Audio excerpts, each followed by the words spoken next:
Hey, blues fans. Glad you found us.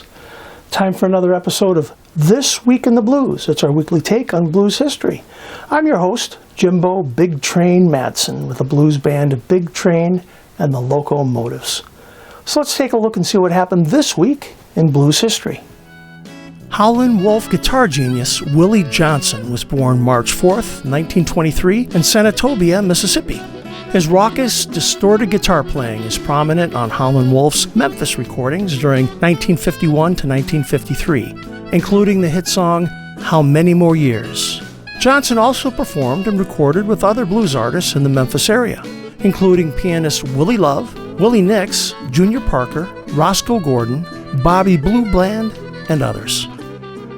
Blues singer and guitarist Tom Shaw was born March 4th, 1908 in Brenham, Texas. Shaw was taught to play both harmonica and guitar by his relatives and based his style on his collaborations with Blind Lemon Jefferson, J.T. Smith, and Ramblin' Thomas. After spending time as an itinerant musician in Texas, in 1934 he relocated to California.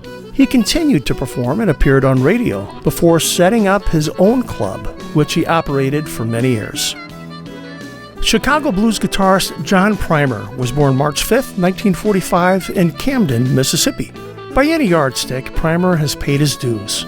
He played behind Junior Wells in the house band at Teresa's Lounge and as a member of the bands of Willie Dixon, Muddy Waters, and Magic Slim. He later launched an award-winning career as a frontman, carrying forward the traditional Windy City sound into the 21st century. He's one of the last real traditionalists in Chicago. Blues guitarist Walter Trout was born March 6, 1951 in Ocean City, New Jersey. Trout's career began on the Jersey coast scene in the late 1960s and early 70s. He then decided to relocate to Los Angeles, where he became a signman for John Lee Hooker, Percy Mayfield, Big Mama Thornton, Joe Tex, and many others. In the 1980s, he was the lead guitarist in Canned Heat and the lead guitarist in John Mayall's Blues Breakers. With both groups, Trout recorded and toured worldwide.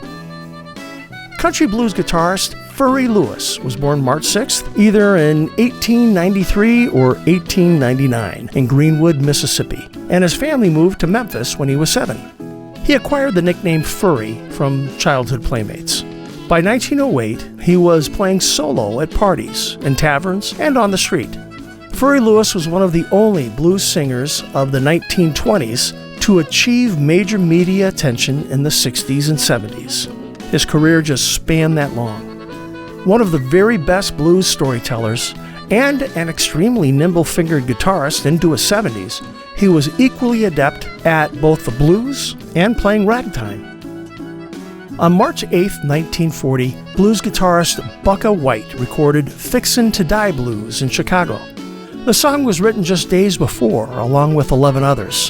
White was resuming his recording career after his incarceration for 2.5 years at the infamous Parchman Farm prison in Mississippi. While there, White witnessed the death of a friend and got to wondering how a man feels when he dies. In 1961, Bob Dylan recorded Fixin to Die for his debut album. Country blues maestro Mississippi John Hurt was born back in March 8, 1893 in Avalon, Mississippi. Hurt taught himself to play guitar around the age of 9. He worked as a sharecropper and began playing at dances and parties, singing to a melodious finger-picked accompaniment. His first recordings, made for OK Records in 1928, were commercial failures, and he continued to work as a farmer. He was tracked down by blues researchers based on one of his recordings that mentioned his hometown of Avalon. Blues singer Georgia White, who was probably born March 3rd in 1903.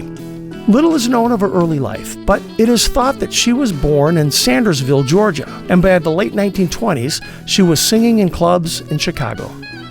She made her first recording, When You're Smiling, the Whole World Smiles With You, in 1930. She returned to the studio in 1935, and over the next 6 years recorded over 100 tracks for Decca Records, usually accompanied by the pianist Richard Jones and later by the guitarist Lonnie Johnson. Well, blues fans, we just covered some of the highlights here. Now, if you want to know more about these artists or the other things that happened this week in the blues, be sure to go out and follow our social media pages or visit our website at bigtrainblues.com. We'll have a new episode next week, so we'll see you then.